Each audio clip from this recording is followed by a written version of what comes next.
armas, batallas y hombres que cambiaron el curso de la historia. Esto y mucho más en Bellum Artis Historia Militar.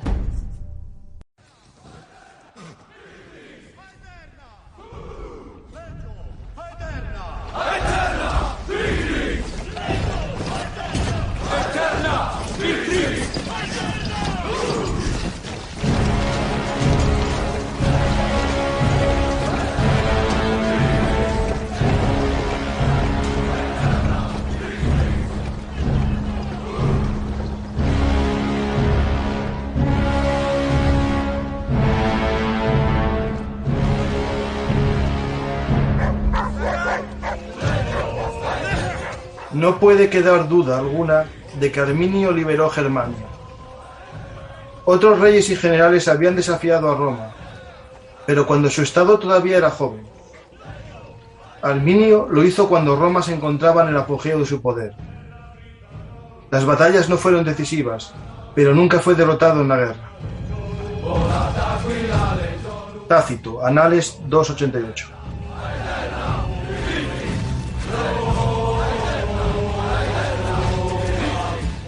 Hola, soy Francisco García Campa y estos son las historias habladas de Bellum Artis, el blog de la historia militar.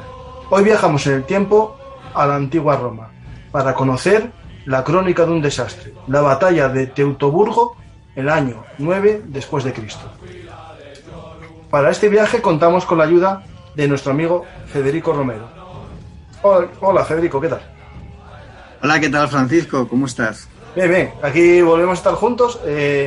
Dos divulgadores de la historia, que hace tiempo ya comenzamos un pequeño proyecto de divulgación histórica, que es la Asociación de Divulgadores de la Historia, y vamos a viajar en la pasión que más compartimos juntos, aunque nos gustan todos los tiempos, ¿no? Y todos los momentos históricos, pero para ti y para mí Roma, ¿no? La antigua Roma, la Roma imperial, es nuestra fascinación, aunque a mí también la República, ya sabes que me gusta. Vamos hoy a tratar de nuestra amada Roma, ¿no?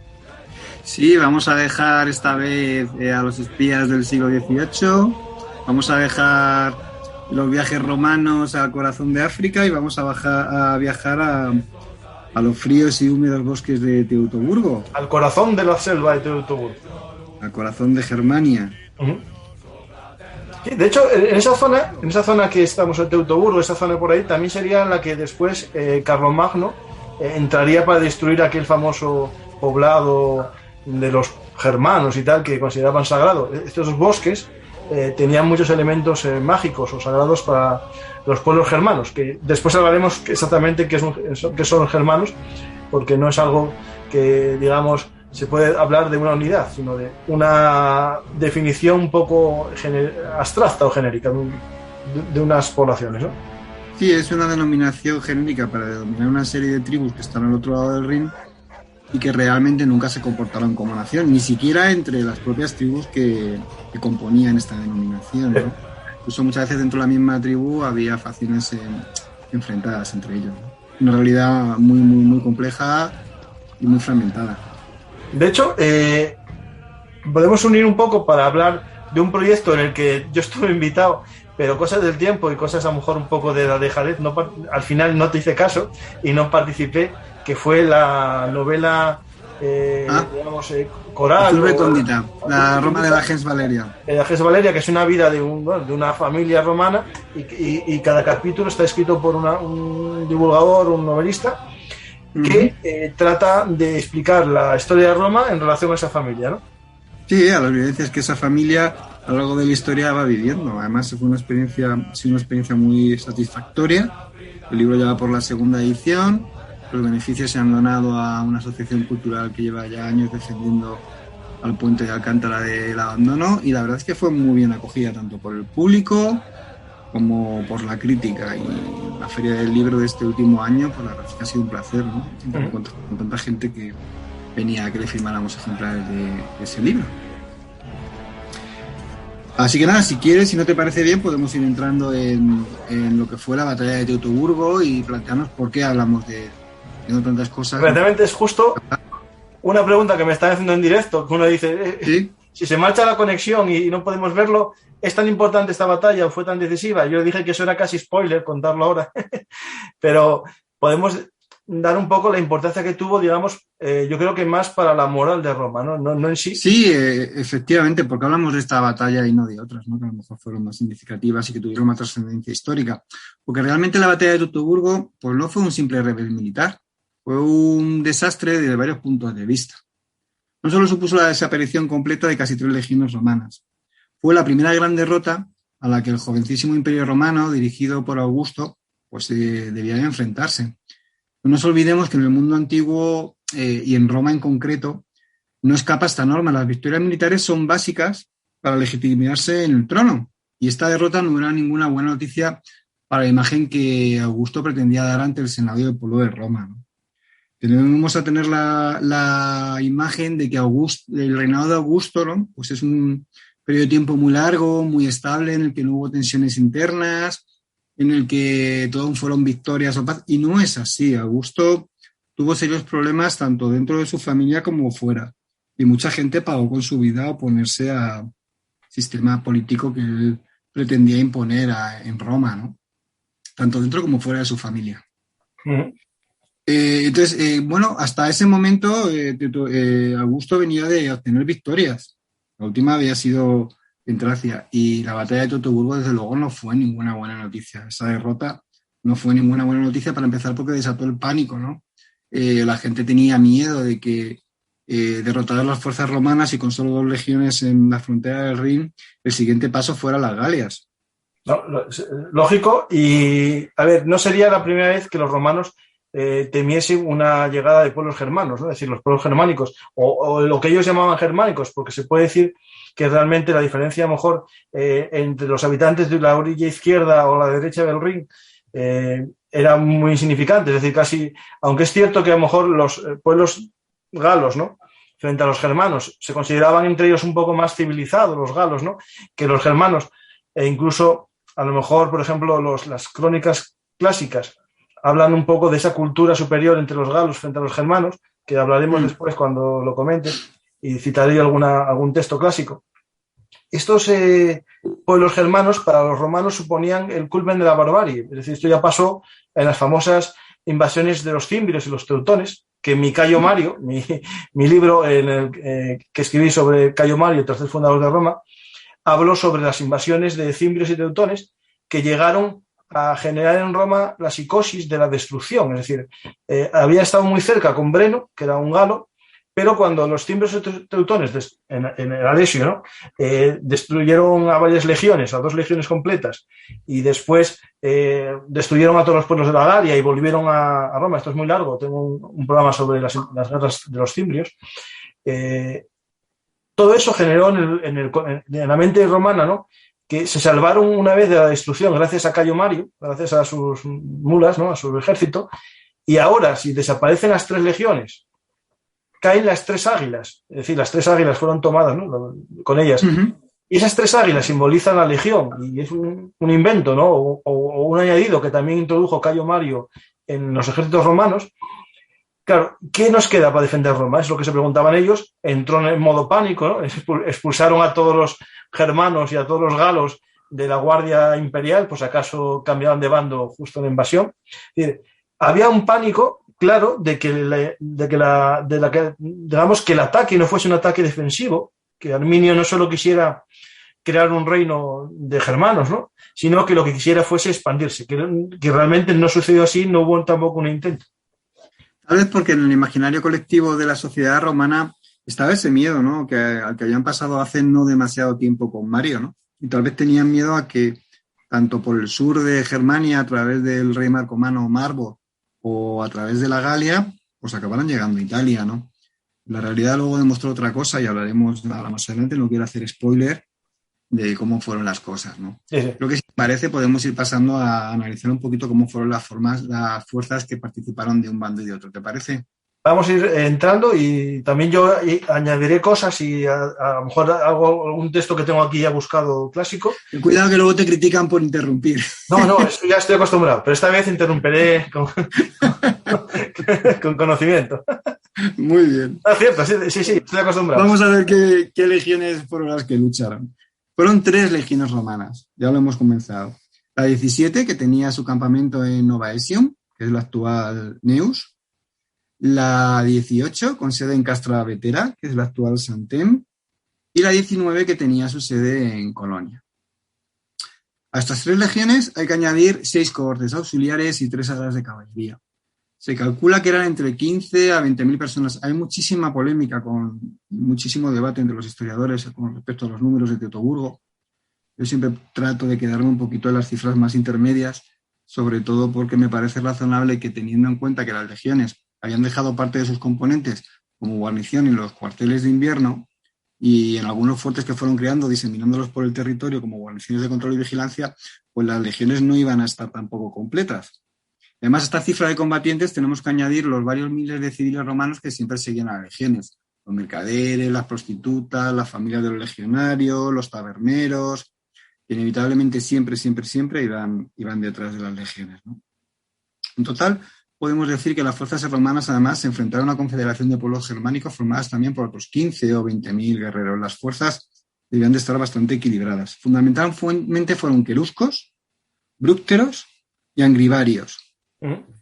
Aunque había también presencia de otras tribus germanas. Ahora, según ahora veníamos hablando de la batalla, iremos viendo cómo dura varios días, iremos viendo cómo a medida que va quedando claro el desastre que los romanos van a sufrir, se van uniendo otras tribus que inicialmente estaban en contra del ataque o que tenían miedo a unirse a los rebeldes, ¿no?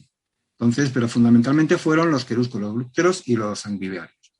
¿Cómo iban estos guerreros armados? Pues realmente mal.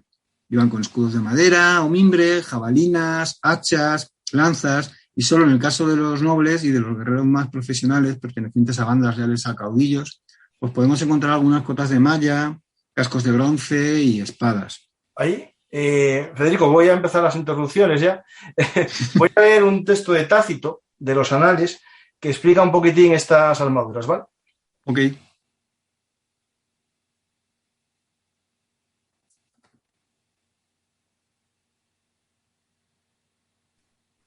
El germano no tiene ni coraza ni casco. Su escudo son unas sencillas ramas de árbol o una fina plancha de madera sin refuerzo de cuero o acero. La primera línea puede tener lanzas, pero el resto cuenta con armas mucho más rudimentarias, aunque sus cuerpos son espantosamente grandes y aunque resultan formidables en el primer asalto. No pueden soportar el dolor cuando son heridos.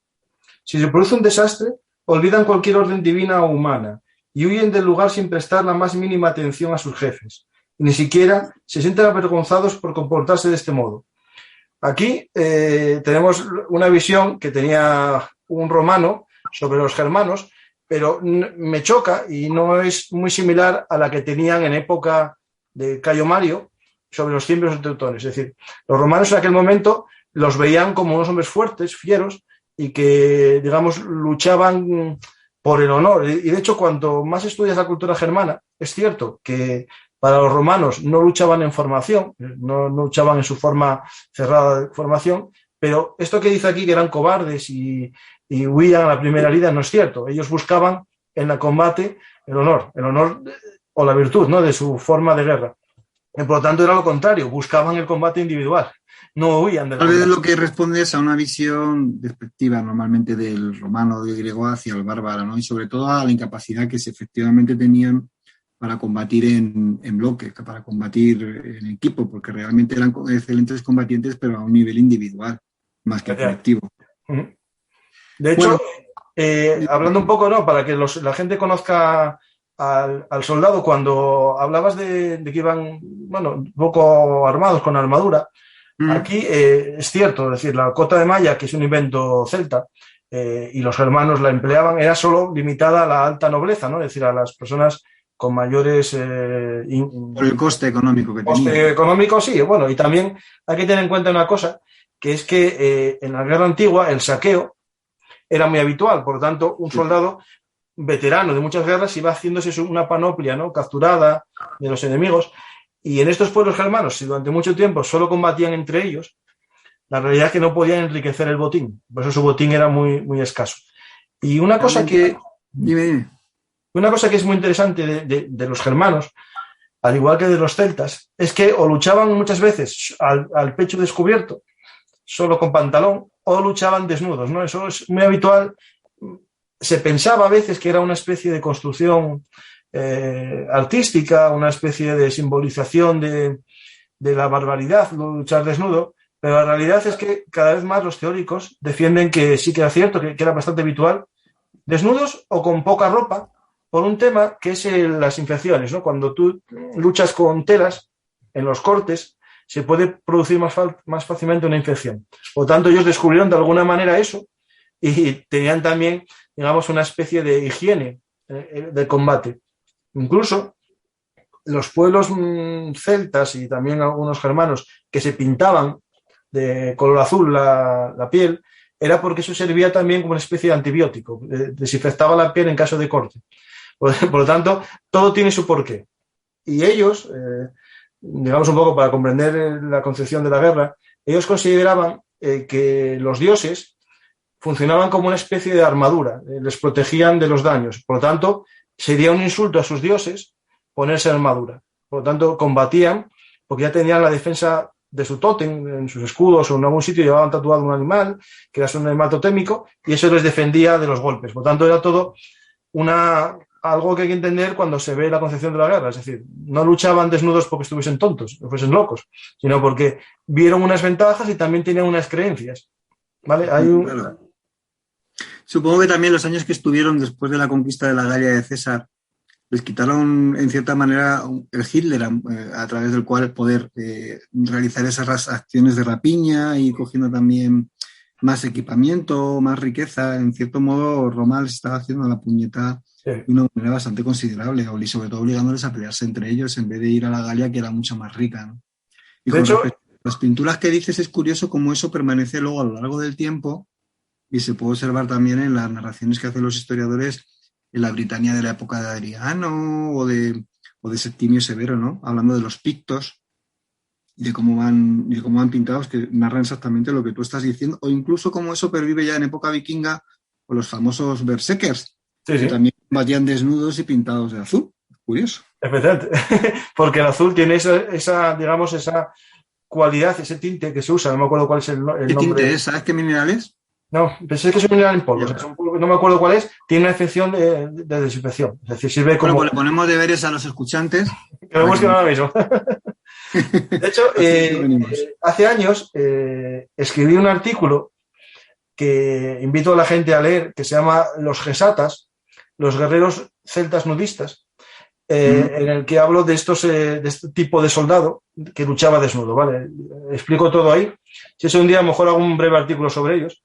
Un breve audio o vídeo, ¿vale? Se llaman los Gesatas. Digo, si alguien está interesado. Y esto tendría su vinculación con la cultura también germana, porque realmente no hay una línea que diferencie estrictamente lo celta de lo germano. Sí, es difícil de diferenciar. No, es una concepción romana. Los romanos dijeron que los que viven aquí son celtas, son galos, y los que viven aquí son germanos. Pero la realidad es que... A mí me lo preguntaron una vez en una conferencia que di y dije, pues muy buena pregunta, pero sobre todo responde a un criterio geográfico y de más o menos más o menos calado de la romanización, básicamente. De hecho, cuando hablamos de germanos, ¿no? Y tenemos ahora una concepción unitaria de los germanos, eso se debe en parte, y lo dijo un seguidor en los comentarios, al romanticismo alemán. Cuando el nacionalismo alemán en el siglo XIX se va creando el país alemán, ¿no? Que no existía la nación alemana, existía el concepto de nación como idioma, el concepto de nación como geografía, incluso nación en un aspecto como raza, ¿no? Pero les faltaba una argumentación para unirse, ¿no? Y entonces crearon el mito de esta batalla de Teutoburgo y el mito de la nación germana que se unió para luchar contra Roma. Pero la realidad... De esto vamos a hablar tranquilamente a lo largo de la charla. Entonces todo esto tiene que ver un poco con todo esto que vamos a ir Incluso hablando. Antes se remonta ya en tiempo de Lutero, pero no hagamos spoiler, ya un poquito más adelante tratamos la cuestión. Vamos a contar qué pasó. Si quieres, nos remontamos a los antecedentes, porque esta situación se llega de alguna manera. Los romanos, a través de las campañas de hombres como Lucio Domiciano Bardo en el 3 después de Cristo o Marco Vinicio, y sobre todo el futuro emperador Tiberio, del año 4 al 7 después de Cristo, habían ido extendiendo su dominio desde la orilla oeste del Rin hacia las tierras más occidentales de los germanos, llegando a las orillas de los ríos. Aquí los ríos van a ser muy importantes porque actúan como vías de comunicación. A orillas de los ríos Elba y Weser. Las victorias se sucedían sobre los desorganizados y divididos germanos y ya solo el rey de los marcomanos, Marbod, que va a tener un papel muy interesante en todo esto, al sureste de Germania, parecía una seria amenaza. Fue Tiberio el encargado de someterle. Augusto le dijo, bueno, pues gran parte de Germania está ya sometida, nos toca Marbod, y envió a Tiberio, que por cierto era un excelente general. Sin embargo, la gran rebelión que hubo en Iliria obligó a Augusto a retirarle de Germania para sofocar ese alzamiento. A pesar de Marbod y sus marcomanos, para los romanos y su emperador Augusto, Germania ya era una tierra sometida. Y tal vez por eso enviaron un hombre como Publio Quintilio Varo, que esto es un debate muy interesante, emparentado con la familia imperial, que hasta ese momento había tenido un brillante desempeño en el gobierno de África y de Siria, a la nueva provincia de Germania como legatus Augusti pro praetore. Es decir, que había mandado para un periodo de 3 años. Se suponía que tenía que haber gobernado la provincia entre el año 7 al 10 después de Cristo. La misión que tenía era integrar la, entre comillas, pacificada Germania en la administración imperial, suprimir las luchas entre las tribus, que era permanente, el establecimiento de un sistema de justicia romana, el aumento de la actividad económica, la construcción de calzadas, etc. Sin embargo, los germanos seguían muy apegados a sus tradiciones y se resistieron a ser romanizados. Tenemos que tener en cuenta que los germanos habían sido derrotados en repetidas ocasiones, pero como veremos, no habían sido sometidos. Mira, hay un texto que tiene un poco de esto que estás hablando, ¿no? Mira lo que dice aquí Velleio en sus Paterculus. Los germanos combinan una gran ferocidad con una mendacidad tan inmensa que aquellos que no los conocen apenas podrán concebirla. Son mentirosos por naturaleza, están permanentemente inmersos en litigios inventados y expresan gratitud porque la justicia romana resuelve estas disputas. Parecía, en la época de Varo, que este nuevo y extraño concepto de resolver disputas por medio de la ley, en lugar de las armas, estaba comenzando a calmar su naturaleza bárbara. Es decir, entre ellos se llevaban bastante mal y resolvían todo a palos hasta que llegó, digamos, Varo y su justicia romana. Claro, ellos tenían un tipo de justicia que era totalmente diferente del concepto que todos tenemos de justicia gracias a los romanos, ¿no? Y al derecho romano. Y con Velleio Paterculo en concreto tenemos que tener un poco de cuidado porque este señor era íntimo amigo de Tiberio, escribió sobre el tema 20 años, estoy hablando de memoria, pero creo que escribió 20 años después del suceso. Sí, porque dice en la época de Varo. Sí, sobre todo la versión que da sobre todo con respecto a las responsabilidades de este desastre, pues es un poquito tendenciosa, tenemos que cogerlo un poco con pinzas, pero es curiosa la descripción que hace. En fin, volviendo a Varo. Varo estaba emparentado, como hemos dicho antes, con la familia imperial. Y tenía más el perfil de un político que el de un funcionario. Y el de un funcionario que el de un militar. No era un militar nato, era un administrador. Puede que por eso Augusto decidiera mandarle como asesor de confianza en temas militares a Arminio. Arminio era un joven príncipe querusco, hijo del noble Segimer, que fue entregado a los romanos como rehén. Allí había recibido la misma educación que cualquier noble romano, había obtenido la ciudadanía y el rango ecuestre, entre otras cosas por su brillante desempeño como jefe de la caballería auxiliar romana en la campaña de Iliria. Una vez en Germania, se ganó rápidamente la confianza de Varo, que en realidad le necesitaba para atraer a otros nobles germanos, hacer frente con el apoyo de los queruscos a otras tribus más hostiles como los suevos, los sicambros, etc. Una táctica muy típicamente romana, ¿no? Se atraían una serie de tribus para utilizarles en la lucha contra otros y para utilizarles como apoyo, ¿no? Es la famosa táctica del divide y vencerás, ¿no? Y me imagino también, claro, que al final Roma, con Arminio y con otros nobles, hizo la táctica del huésped, ¿no? Es una habitual en toda la antigüedad, que era coger a un niño o joven con la excusa de que le ibas a formar en tu cultura, le ibas a entrenar en tu arte de la guerra. Realmente lo que tenías era un rehén contra su padre para que no se rebelase contra Roma, ¿no? Sí, conseguía las dos cosas, tener un rehén y romanizarlo en cierta manera, de tal manera que cuando volvía a su tierra ya no tenías un enemigo, no tenías un aliado. Normalmente salió bien. Y de hecho el ejemplo de todo esto es Flavo, del que hablaremos después, que era el hermano de Arminio, ¿no? Que toda su vida fue fiel a Roma, ¿no? Pero a veces salía mal. De hecho, durante la época bizantina esta costumbre siguió haciéndose con los reyes de otros pueblos que amenazaban a Constantinopla. Estoy recordando incluso que con algún noble persa que luego llegó al trono también... No, se hizo... Corroes II, creo recordar, puede ser, es que estoy hablando de memoria, pero creo que Corroes II. Sí, Corroes me suena, sí. No, pero hay un caso... Rey en Constantinopla. Hay un caso más cercano en el tiempo, que es, a la gente le puede llamar la atención, que es el caso de Vlad Tepes. O sea, Vlad Tepes, Drácula, fue entregado como rehén a los otomanos en Estambul, vivió allí, Constantinopla, Estambul, vivió un tiempo, se educó en la corte y posteriormente liberaron su odio hacia los otomanos. No es que fuese poco, no, es que era muy grande y no se había portado mal con él, porque de hecho lo consideraban incluso como miembro de la familia, de la corte y tal, pero realmente generó un odio en él muy grande. También pasó, por ejemplo, con Filipo, el padre de Alejandro Magno, fue también huésped y al final destruyó Tebas también. O sea que... Yo no sé. Lo que aprendió en Tebas para reformar el ejército macedonio. Efectivamente, sí. Pues Arminio hizo algo de esto. Volvemos a Arminio, ¿no? Arminio, a espaldas del gobernador romano, conspiraba con los jefes de las principales tribus germanas para acabar con los romanos. ¿Pero por qué Arminio traicionó a los romanos? Hay diversas teorías, aunque la mayoría de los autores coinciden en que fue pura y simple ambición personal y que el papel del gobernante supremo de los germanos al que aspiraba era incompatible con una fuerte presencia de Roma en la zona. Así que yo creo que ya planteados los antecedentes a la batalla podemos entrar en materia y hablar propiamente de cómo llegamos a Teutoburgo, ¿no? Y qué es lo que pasa en Teutoburgo, ¿no? Uh-huh.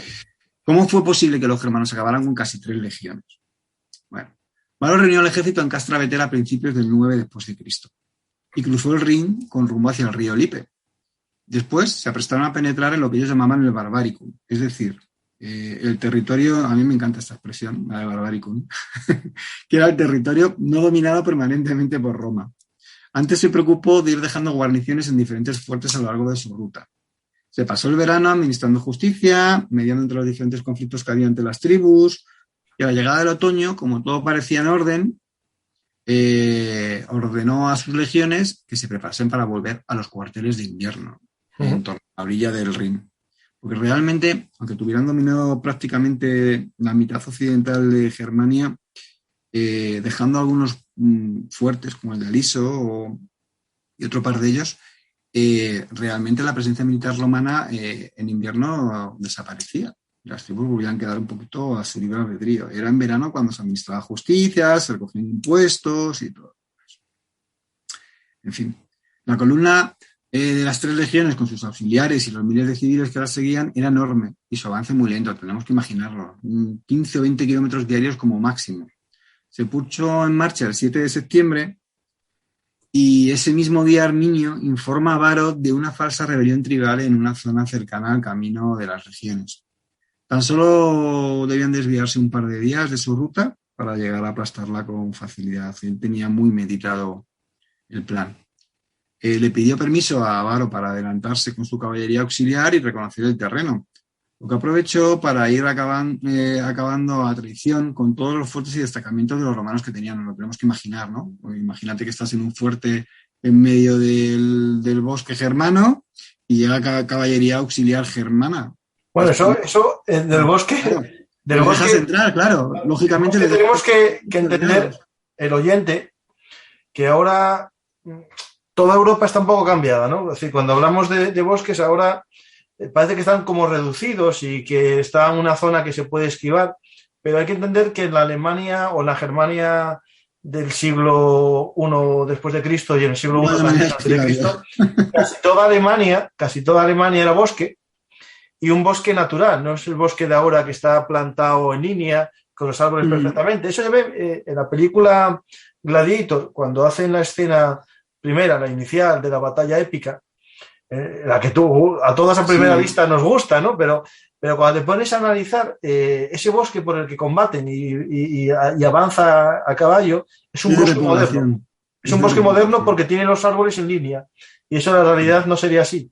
Por lo tanto, claro, cuando hablamos de un bosque hay que ver un bosque natural. No sé, en Asturias están los muniellos, bosques en los que los árboles están por todos lados con matorrales y no son los bosques no son transitables, en definitiva, ¿no? Hay un sendero y se va por el sendero. Eso o los ríos, no te queda otra para poder avanzar. En fin, eso fue el día 7 de septiembre.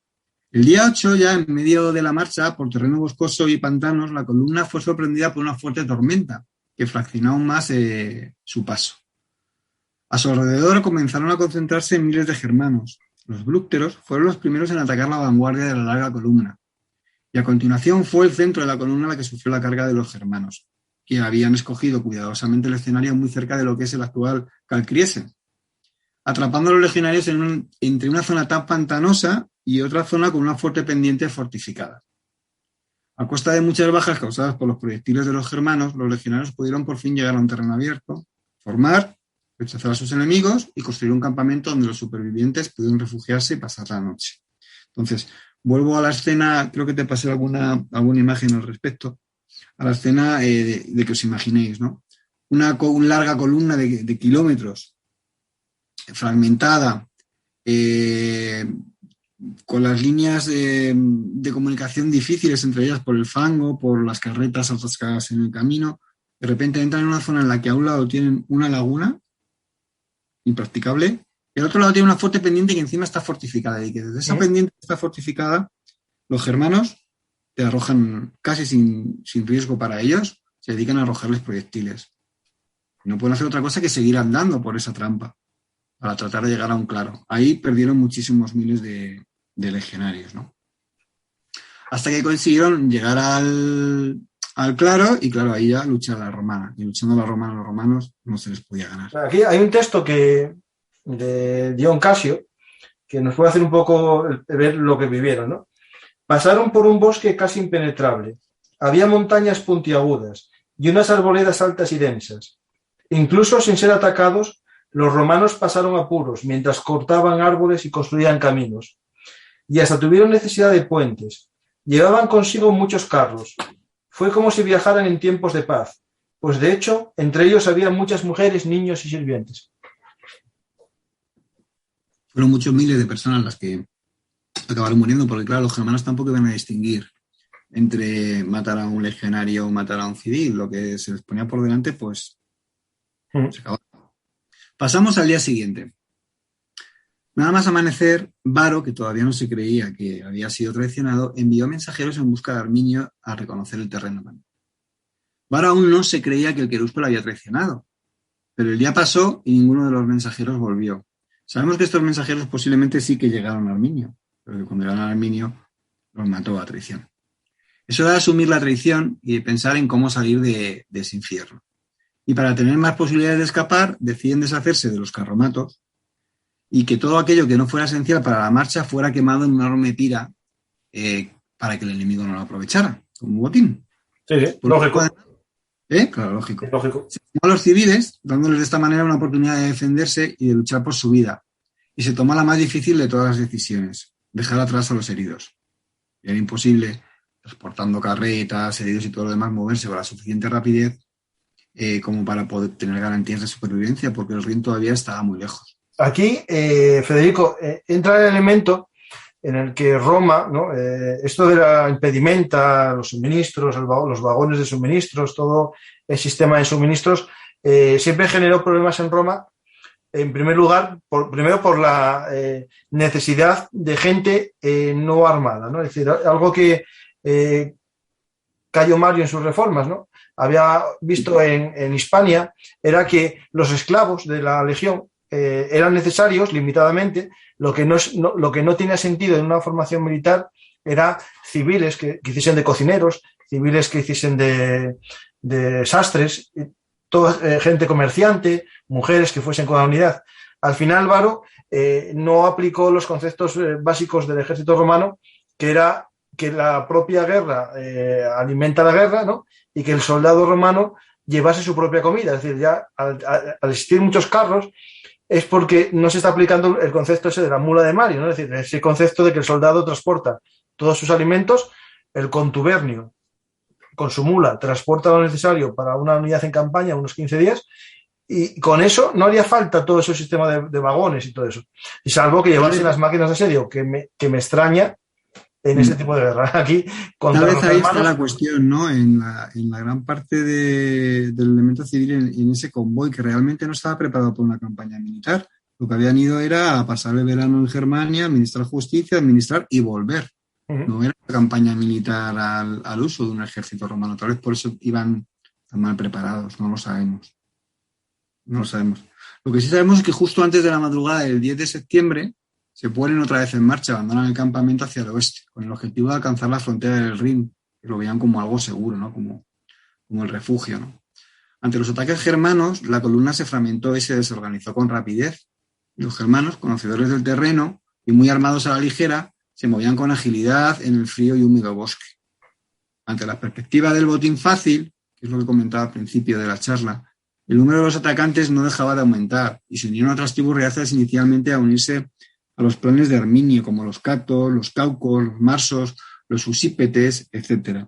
Pero aquí, Federico, claro, en todo momento, Arminio todavía está con los romanos, hasta este momento, ¿no?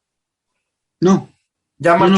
No. Arminio abandona a los romanos el mismo día 7 en el que los convence. Vale, es que no te había oído, se lo habías comentado. Porque esto es importante para organizar. Y se adelanta. Y lo que hace mientras está fuera de la columna, aparte de coordinar a los germanos, es ir acabando con todos los puntos avanzados romanos a traición. Se presenta con la caballería auxiliar germana a los fuertes, le dejan entrar y acaba con la guarnición de turno. Y va acabando con todos los puestos de guardia y con los fuertes germanos. En fin, volvemos al día 10. Las bajas fueron muchísimas esa jornada y los heridos fueron abandonados en el campamento del día anterior, fueron masacrados sin ningún tipo de piedad. Cuando la llamada columna por fin pudo llegar a un nuevo claro, se repite la escena del día anterior. Formó y rechazó como el día anterior a los germanos, aun estando ya muy mermados, pudiendo construir un nuevo campamento en lo que es la actual colina de Felsenfeld. Está al este de Calcries. Y así pasaron la noche. Al amanecer del día 11 de septiembre, los romanos supervivientes mandaron exploradores desde el campamento. Comprobaron que los germanos les habían bloqueado los caminos al norte y al sur, que eran zonas más abiertas, lo que hemos dicho de los bosques cerrados, donde podían haber recorrido más espacio, pero tuvieron problemas. Entonces les obligaron a continuar por un terreno boscoso, porque cortaron los senderos, hacia el oeste. Y allí estaban en desventaja, claro. El soldado romano necesita espacio para luchar.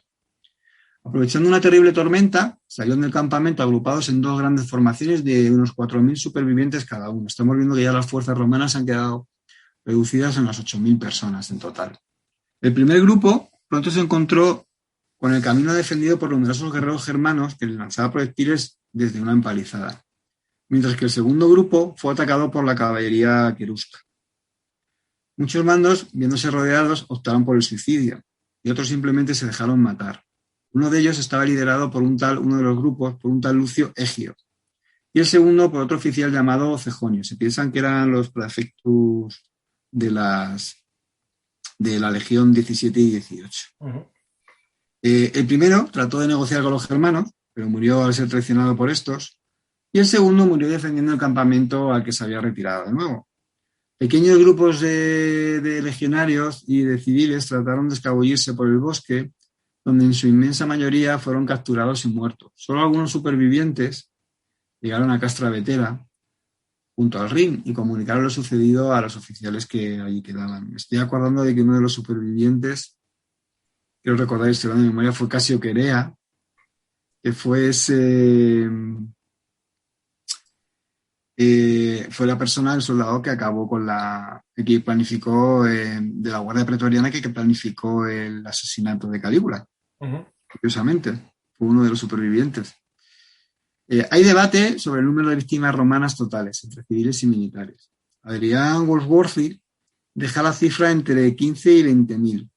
Los romanos hechos prisioneros fueron torturados y sacrificados en altares en el mismo bosque y dejados en el campo de batalla. El cuerpo de Varo, que había sido enterrado por sus soldados, fue sacado de la tumba, quemado y decapitado por los germanos. Su cabeza fue enviada por orden de Arminio al rey Marbod, tal vez para intimidarlo, pero lo que hizo fue enviársela a Augusto para que tuviera un entierro digno de su cargo. Varo se va a convertir en un chivo expiatorio. No debemos olvidar que, a pesar de los errores en Germania y en sus anteriores puestos de responsabilidad, se había mostrado siempre como un eficiente administrador y como un político competente. Tal vez para Augusto era más fácil responsabilizarle, ya que al fin y al cabo estaba muerto y no podía defenderse, y asumir que su política de expansión fronteriza a cualquier precio era errónea. Augusto prohibió todo tipo de festejos y, temiendo que los germanos desbordasen el Rin y que incluso amenazaran Italia, decretó la expulsión de todos los germanos de Roma. Y esto es muy curioso, porque decretó también una movilización forzosa, no había suficientes voluntarios, y se enviaron numerosos reclutas a Tiberio, que de nuevo fue puesto al frente de la situación en Germania. Dice Suetonio y Dion Casio que durante meses se negó a afeitarse y a cortarse el pelo, y que a veces se golpeaba la cabeza contra las puertas gritando: Quintilio Varo, devuélveme mis legiones. Decían también que se vestía de luto todos los aniversarios de la batalla. En fin, la verdad es que Roma perdió todos sus fuertes y puestos avanzados al este del Rin, ahora territorio hostil. Solo el fuerte Aliso resistió unas semanas. El oficial al mando, Lucio Cedicio, alertado por algunos supervivientes de la masacre, al mando de 2 cohortes y un par de unidades auxiliares, plantó cara a los germanos durante semanas, pero al comprender que desde la frontera no iba a recibir provisiones ni refuerzos, evacuó el fuerte, llegando a salvo a la frontera gracias a la ayuda enviada por Lucio Nonio Asprenas, que curiosamente era el sobrino de Varo. Esta familia es que es muy curiosa, porque tanto el padre como el abuelo se suicidaron también en las guerras civiles anteriores. Es que el tema es que la familia Varo, digamos, apostó por el bando perdedor en las guerras civiles. Es el problema que tuvo. Tuvo muy mala suerte, porque además luego el hijo de este Varo fue ejecutado por Sejano, el jefe de la Guardia Pretoriana de Tiberio. Y a la esposa, a la mujer, también se la cargó Sejano. Son números de tradición. Así que la verdad es que es una familia tiene un destino un poco triste. En fin, estabilizada la frontera con los germanos y tras asegurarse de que estos no iban a atravesar el Rin, Tiberio se dedicó a lanzar expediciones de castigo contra las tribus germanas, que divididas de nuevo fueron derrotadas repetidamente. Los romanos renunciaron a las tierras más al oeste del Rin, pero no lo olvidemos, no renunciaron a la venganza. A partir del año 14, expuesto al frente de las tropas el popular Tiberio Druso César Germánico. Aparece aquí. Y tras hacer frente a una rebelión de los legionarios, adoptará una política más agresiva. Esta rebelión de los legionarios del año 14 coincide con la muerte del emperador Augusto. Y al final desemboca en una protesta por las condiciones a las que estaban sometidos los legionarios. Muchos de ellos ya les había llegado a la edad de jubilación y estaban todavía en servicio, ¿no? Y muchos otros, que fueron los que iniciaron la rebelión, esta famosa rebelión del año 14, habían sido llevados allí de una manera forzosa, con la derrota de Teutoburgo, tanto de Italia como de Hispania. No estaban muy a gusto en su condición de legionarios. Hicieron una serie de condiciones que al final, pues Germánico, con mucha inteligencia, supo orientar, apoyándose entre ellos en su pequeño hijo Calígula, Gotitas, que era una especie de talismán para Calígula, el aficionado a llevar las sandalias de los soldados, pero no. Sí, lo que hizo fue amenazar a los legionarios con sacar a su mujer, a Agripina, y a su pequeño Calígula del campamento, porque le avergonzaba no poder garantizar su seguridad dentro de ellos, y que los iba a enviar con los galos, con los tréveros. Entonces los legionarios se sintieron avergonzados, lloraron, le pidieron que por favor que no hicieran semejante cosa, que iba a deshonrar a las legiones, y a cambio de que entregaran a los cabecillas de la rebelión, pues consiguió hacer y de su propio bolsillo pagar alguna de las reivindicaciones que los legionarios pedían, consiguió hacerse con las legiones y orientar su agresividad hacia donde debían, que eran los germanos, ¿no? Arrasó todos los asentamientos que encontró a su paso y logró llegar al campo de batalla que había sido dejado tal cual por los germanos. ¿Nos lees tú lo que nos cuenta Tácito, Francisco, sobre el tema? Ahí va. Tácito. Había huesos blanquecinos al aire libre, desparramados donde los hombres habían huido y amontonados donde habían resistido y luchado. Se veían fragmentos de lanzas, miembros de caballos, además de calaveras humanas, atadas a los troncos de los árboles. Cerca de allí, en una arboleda, se encontraron los extraños altares en los que los germanos habían masacrado a los oficiales romanos. Habían pasado 9 años, pero la escena tenía que ser, la verdad, espeluznante. Bueno, 9 años no, estamos hablando del 14, del 9, 5 años. Germánico vio ese panorama, sí. Tenía que haber sido espeluznante, ¿no? El general romano dio sepultura a los cadáveres de los legionarios caídos, retiró los despojos de aquellos cuyos cráneos habían sido clavados en los troncos de los árboles o esparcidos en los altares donde habían sido sacrificados. Va a rescatar 2 de las 3 águilas perdidas. Esto es una historia muy curiosa, la de las águilas. La tercera va a llegar a Roma ya más adelante, en los tiempos de Claudio. O sea que al final Roma recupera las 3 legiones. Las 3. Las legiones.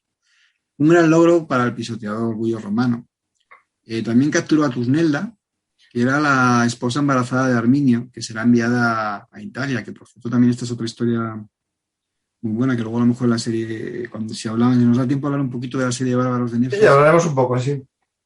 Pues también contar que las fuentes cuentan que Tusnelda, fue capturada embarazada de Arminio y tuvo el hijo. Y el hijo fue vendido como gladiador. Uh-huh. Y sabemos que combatió como gladiador en Rávena. Luego ahí se le pierde la pista tanto a la madre como al hijo. Bueno, el padre de Tusnelda, Segestes, un noble querusco, había advertido a Varo de la traición de su yerno. Pero pensando que simplemente estaba resentido por el rastro de su hija, no quiso creerle. Arminio no va a conseguir el sueño de unificar a las diferentes tribus germanas bajo su mando.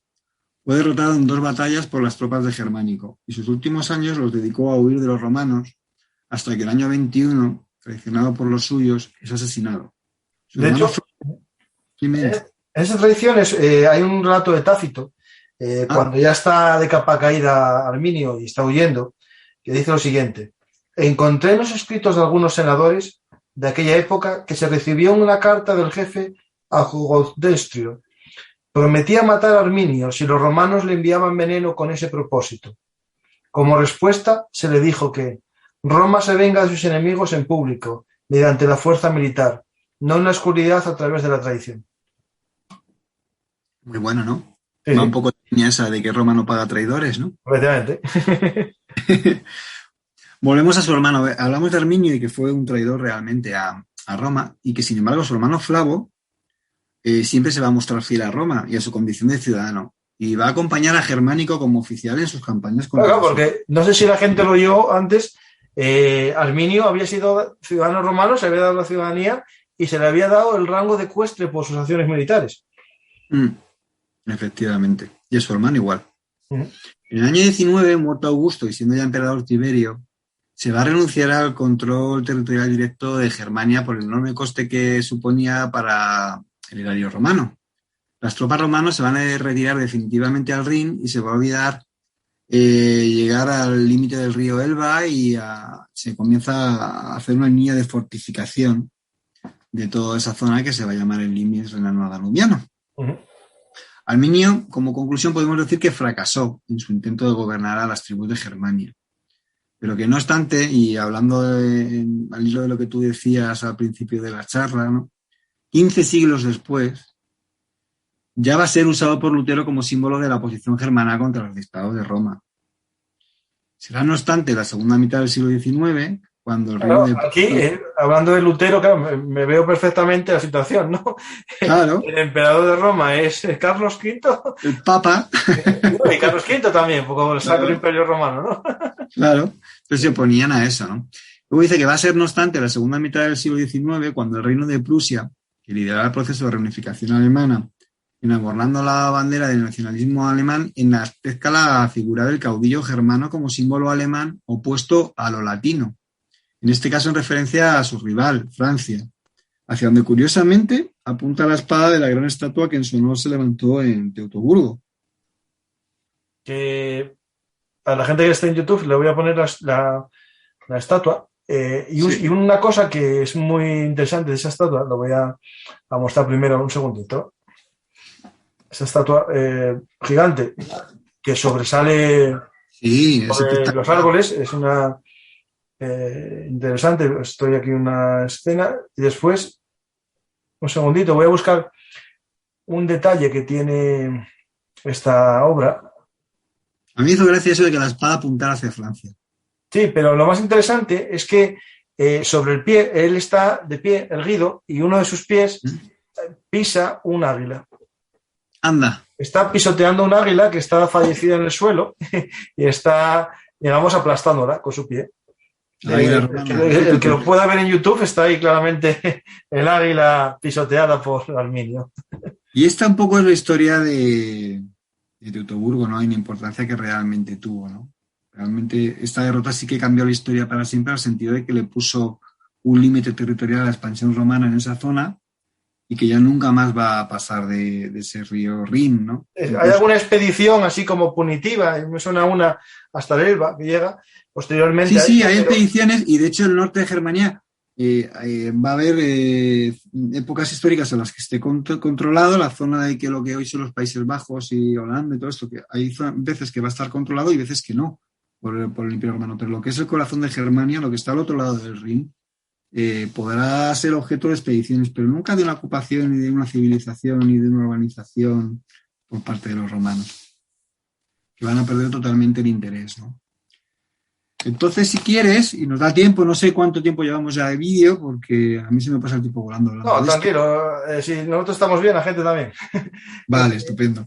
Pues si quieres, podemos de la entrevista que me hicieron en el Confidencial. Sobre antes de esa película que vamos a hablar ahora, voy a hacer una pequeña cuña publicitaria, ya que estamos hablando, ¿no?, de Roma y estamos justito ahí en el momento de esplendor de las legiones romanas. A la gente que no lo sepa, tengo un libro escrito sobre Cayo Mario, que se llama Cayo Mario, el tercer fundador de Roma, publicado por H.R.M. Ediciones, que puede ser un buen regalo de Navidad. El que lo quiera, pedir a los Reyes Magos, todavía está a tiempo, y puede hacerse con él para disfrutar de una de las guerras contra los germanos, en este caso los címbrios, los teutores, y también para la creación del ejército profesional, que será el que Augusto convierta en una máquina operativa de guerra.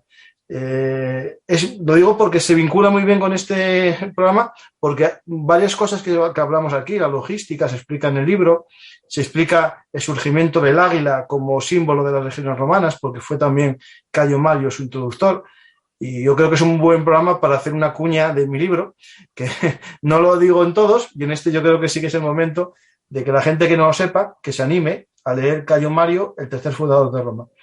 La profesionalización de las legiones, también hablar mucho de eso. Sí. Yo lo he leído y la verdad es que me encantó. Anda por ahí por la biblioteca como uno de los libros de cabecera de consulta para muchos de los artículos que escribo. A ver, yo la mayor parte de la gente, también es verdad que los que no le gustaron lo dijeron por anónimo, pero resulta que los que lo pusieron por anónimo en Amazon, diciendo que tal, no ponía compra no verificada, no estaba comprado en Amazon, por lo tanto, ellos habían dicho que lo habían comprado allí y no estaba. Por lo tanto, por Dios. Al final no sé yo si lo leyeron, ¿eh? Es excelente, sobre todo para poder colocarte en un momento clave de la historia romana, que es el momento en el que se pasa ya definitivamente de unas legiones de ciudadanos a unas legiones profesionales, ¿no? Y unas legiones de gente que cuando acaba la campaña abandona la legión a gente que tiene que rendir un servicio por un número de años, ¿no? Uh-huh. Y sobre todo también lo que hemos hablado del tema de la logística, de que el soldado se convierte en el legionario en una mula, ¿no?, que tiene que cargar un montón de kilos de equipamiento, y en que el ejército de las legiones romanas se organizan con criterios profesionales, por decirlo así, ¿no? No cívicos. Así que sí que es importante leerlo, aparte de que te enteras muy bien también de toda la película y de lo mal que lo pasó Roma con los cimbrios y los teutones, la verdad. Efectivamente. Y con todo el tema de las campañas en África de Mario también, que son apasionantes y muy poco conocidas. Pues ahí el que quiera ya sabe dónde está y se puede hacer con él, y también, si quieren, con el de V Condita, donde sale nuestro amigo Federico Romero y muchos más amigos de Belungartis, entre ellos Ángel Portillo, que también sale.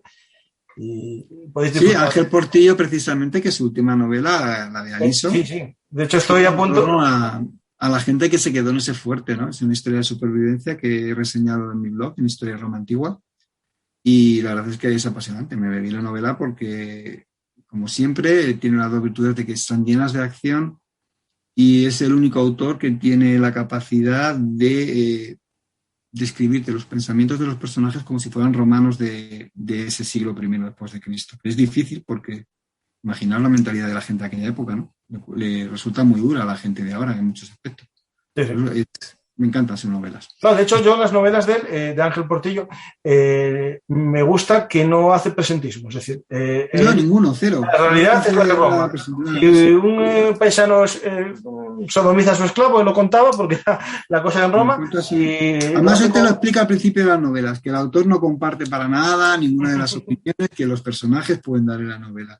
Que simplemente se limita a expresarse como un romano del siglo I se expresaría o pensaría. Y tal cual te lo pone. Y la verdad es que a veces pues, puede resultar duro, ¿no? Porque es un mundo muy machista, es un mundo en el que la vida humana no vale un carajo. Eso claro. Y claro, y los personajes se comportan de acuerdo a esos valores también, ¿no? Sí. Pues ahí, hablando de presentismo, ¿no? Y series de televisión, yo no tengo Netflix, ¿vale? Pero podemos hacer un pequeño análisis de una serie que es muy conocida y está basada en este momento histórico, ¿no? Esa serie se llama Bárbaros y es una serie de Netflix en la que se cuenta de una manera que no vi, que no puedo decir, digamos el contexto de Teutoburgo, también Arminio y la revuelta germana, ¿no? De hecho, sí, gira en torno a eso. Una de las portadas que tiene la serie es muy interesante porque sale un Parathonios, esta espada con una cabeza de águila, en vez de aparecer el típico gladio.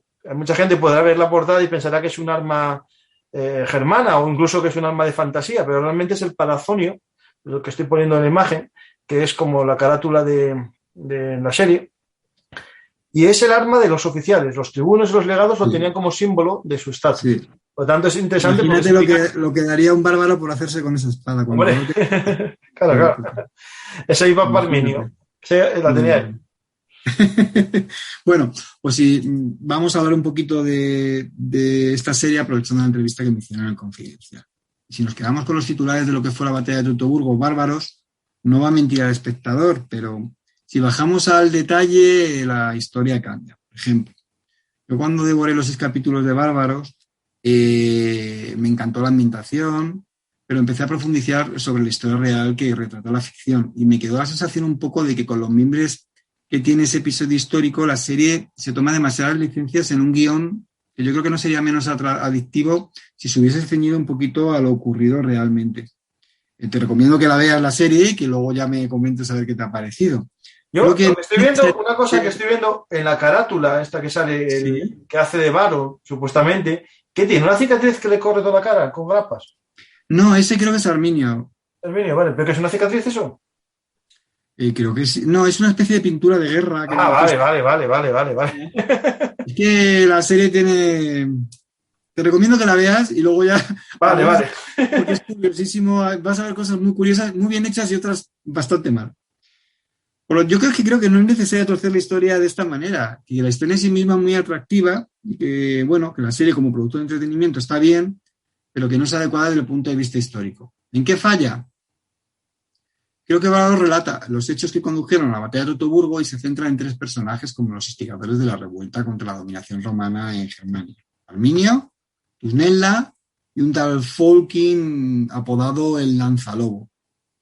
Los 2 primeros personajes tienen bastante aportes ficticios, pero son reales. Pero este último, el Lanzalobo, es totalmente inventado.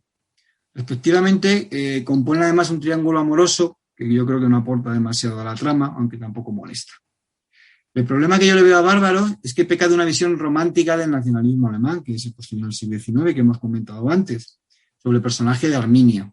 Y es que en Bárbaros los romanos son muy malos y los germanos son los buenos.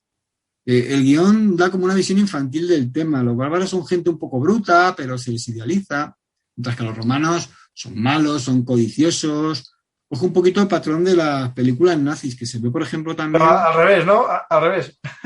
Es como las películas nazis, pero al revés. Los romanos hablan siempre el latín y los germanos, en función de si ves la película, es una serie alemana, si la ves en la versión original hablan en alemán, pero si la ves en España te hablan en castellano. Sin embargo, los romanos hablan en latín. Lo que consigue así es distanciarlos. Establecer un lenguaje de buenos y malos, que es lo que hacen también en la película de nazis. Los nazis casi siempre hablan en alemán a los judíos y les gritan en alemán. Los pobres judíos no lo pueden entender. En fin, esta simplificación de buenos y malos al estilo de las películas de nazis se traduce, por ejemplo, como he contado, en el idioma, ¿no? Y realmente esto no es cierto. El romano no despreciaba nunca nada de lo que le pudiera ser útil de los pueblos que conquistaba, con los que tenía contacto. Estoy pensando, por ejemplo, en el gladius hispánico, ¿no? En cómo lo adoptan, lo poquito que tardan en adoptarlo, o la propia cota de malla y la silla de montar, que son aportes de la cultura celta, ¿no? Hombre, pero Federico, en cuanto a las lenguas, sí que, a ver, me imagino que el soldado de frontera, ¿no? El militar de frontera sí que sabía las lenguas de sus vecinos. Por el simple contacto, posiblemente porque su mujer era germana. Pero bueno, pero realmente el término bárbaro para los romanos viene a significar el que balbucea, o sea, el que habla raro, el que habla mal. Por lo tanto, algo despectivo sí que era con el tema de los idiomas. Sí, eso le venía de lo griego, realmente. Sí. Pues venía del griego, sí. En fin, yo creo que sí que acierta de todas maneras en reflejar un poquito cuáles fueron los motivos de la rebelión de Arminio, que fue la imposición de un sistema fiscal y jurídico a unas tribus que estaban acostumbradas a no rendirle cuentas a nada ni a nadie. Y aunque sí que se cuenta en la serie que los bárbaros eran violentos y se peleaban entre sí, se omiten ciertos detalles también interesadamente, ¿no? En favor de que parezcan los buenos, como por ejemplo que los bárbaros tenían esclavitud, igual que los romanos, que en la serie aparecen con sus esclavos, pero los germanos no se ven ni un solo esclavo de los germanos por ningún sitio. Estoy pensando que 40 años después del desastre de Teutoburgo, todavía el emperador romano de turno liberó de Germania esclavos procedentes de este desastre. Así que tenganlo en cuenta también. La próxima vez, señores guionistas de la serie, por favor, tenganlo en cuenta. En fin. Bueno, señores guionistas de las series de la antigüedad, por favor, tened en cuenta lo siguiente. Que pregunten. No, que los soldados bárbaros, los guerreros bárbaros, no eran amantes de las pieles, es decir, no iban a combatir cargados de pieles. Encima, como acabamos de decir, iban desnudos o con pantalones. Primero, por movilidad. Segundo, porque estas pieles no defienden contra un golpe, es decir, no están curtidas, no sirven de armadura y solo son un engorro cuando llueve, cuando hace frío, te empapa. Y por lo tanto, esto que estamos viendo en esta imagen, otra imagen que vi antes me dio también un poco así de impacto. A ver si la encuentro un segundito. Es que no estoy viendo las imágenes. No, es una de cargando ahí con un... Espera, era esta.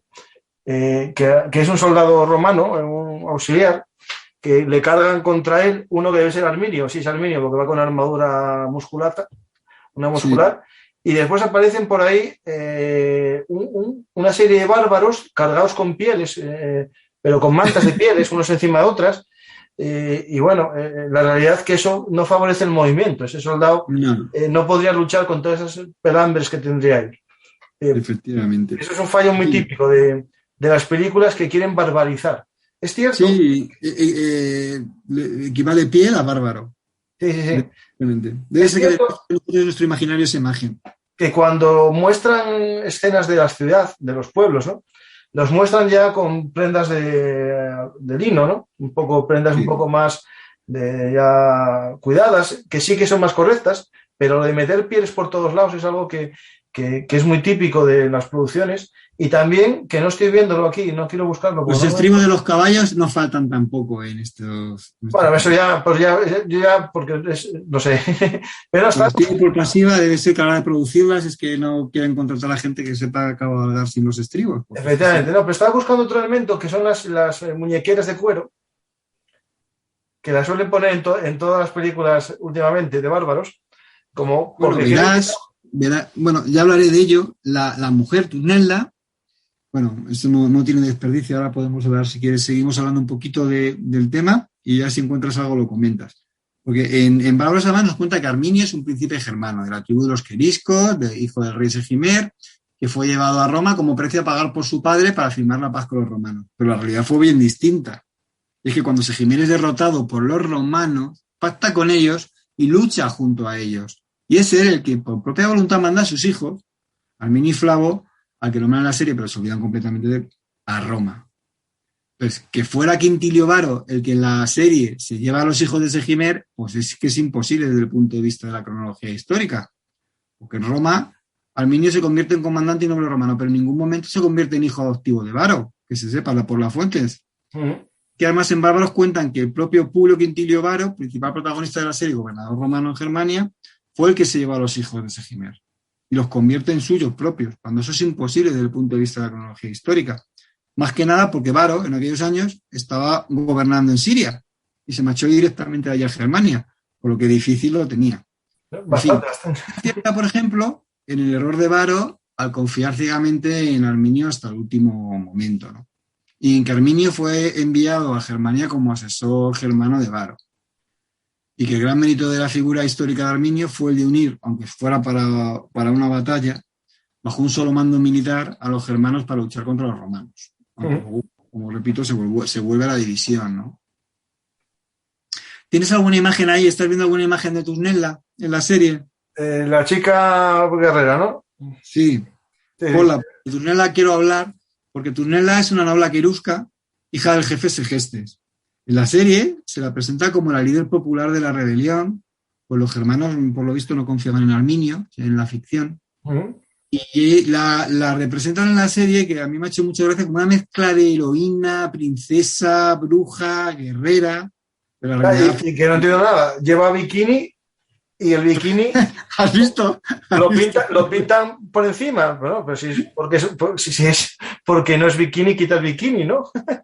En fin, la realidad fue bien distinta. Los bikinis existían, Federico. Es decir, en esta época de Roma sí, ya lo sé, hay mosaicos de mujeres romanas que iban bikini. Pero dudo que una mujer fuera a la guerra en bikini, sinceramente. Claro. Bueno, no es un bikini, esto es un top, ¿no? Es que luego la ves lo que hace en la guerra y parece una especie de ninja. Sí. Está metido con los germanos, que se carga a legionarios romanos con sus piruetas y con su magia y con sus hechizos, en fin. Es un poquito vergonzoso. Bueno, este es un papel, o sea, el personaje que hay que meter en una serie. Como no es Boudica, que existe de verdad, generan este personaje de mujer empoderada. Pero es que claro, no hacía falta, porque Tusnelda sí que existió en realidad. Sí, pero no sería una mujer de este tipo, y entonces, claro, tienen que generarla. Sí. Entonces, lo que no entiendes, se sabe que hubo una relación muy fuerte entre Arminio y Tusnelda, que es lo que se muestra en la pantalla, pero la verdad es que estaba prometida a otro hombre, también eso es verdad, y se muestra en la pantalla que rompe su compromiso y se casa con Arminio. Pero esto ocurrió después de la batalla de Teutoburgo, mientras que en Bárbaro la unión se da antes de la batalla. En la serie también se le atribuye propiedades de vidente, que yo creo que eso lo han sacado seguramente de la sacerdotisa aquella posterior que hubo que se llamaba Veleda, yo creo que era en época de los Flavios, que se hizo famosa y sí que es un documento histórico es un personaje histórico que está documentado, ¿no? Y no es que Tusnelda sea un personaje histórico con poco que ofrecer a la ficción, los creadores de Bárbaros, es que han optado por hacerlo más épico, simplemente se han adelantado los acontecimientos y la han puesto como una guerrera en vez de como lo que fue la esposa de Arminio, simplemente, y como bruja y como todo lo demás. En fin, no creo que tampoco haya sido necesario, ¿no? Tú imagínate si la serie hubiera aprovechado para contar la historia de su captura, de que se la llevan a Rávena, que tiene al hijo de Arminio, que al hijo se lo quitan y lo hacen realidad. Pues nada de todo eso se ve en la serie. Y esa fue la realidad. Sí. A veces la historia, como repito, es mucho más interesante que la ficción. Pero bueno, nos empeñamos en construirla. Vale. Al fin pero bueno, viendo un poco el resto de imágenes, ¿no? Me está sorprendiendo gratamente porque, a ver, lo que es la vestimenta que sale está bastante bien. Y el campamento y los poblados germanos también están muy bien hechos y se gastaron dinero en recreación. Cometen algún error como el de los estribos, pero si el problema es de concepto, es de argumento, no es de... En medios, la serie está muy bien. Y no hay cuero en las muñecas, ¿eh? No hay cuero. No hay muñequeras. La serie está bien. Sé que se emplearon a recreadores para participar como extras en la batalla, ¿no? Pero bueno. Hablamos del personaje ficticio, del tal Folkin, que es un personaje inventado, el que puedo decir, simplemente que ejerce el papel de líder popular de la revuelta de los clanes germánicos, que ayuda a crear el triángulo amoroso y que prende el fuego de la rebelión. Hay una escena también que es para alucinar, y es que hay una escena de comando en la serie en la que Tusnelda y Folkin roban el águila de la legión. Es algo completamente ficticio, imaginaos lo vigilado que podía estar el águila de una legión. En fin, la realidad me parece mucho más interesante. Yo creo que podrían haber insistido más, por ejemplo, en la pérdida de esas 3 legiones, de esas 3 águilas y cómo son recuperadas, en la tontería que hacen, que se meten por una especie de tubería, acaban robando el águila y saliendo con el águila, en fin. Y luego los romanos intentan recuperar. ¿Qué es la escena que salen a caballo llevando el águila? Sí. Entran, se supone que son capaces de entrar en un campamento romano, llegar a la tienda del pretorio, robar el águila y salir sin que no les pase nada. ¿Y qué hacían los guardias del pretorio allí?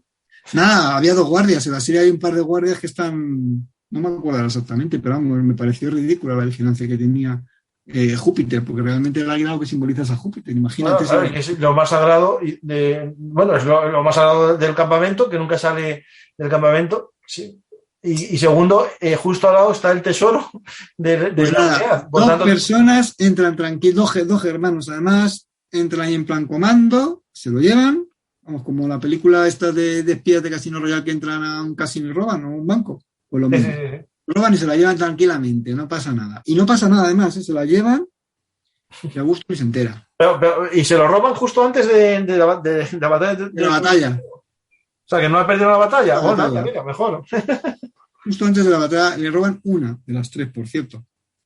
En fin, y ya el último gran fallo que yo también vi, que también me irritó, es, a ver, supongo que por necesidades económicas, pues la batalla que, como ya hemos dicho, duró varios días, que con 3 legiones romanas no se acaban en 5 minutos, pues en la serie, en una sola tarde y parte de la noche se han cargado a las 3 legiones.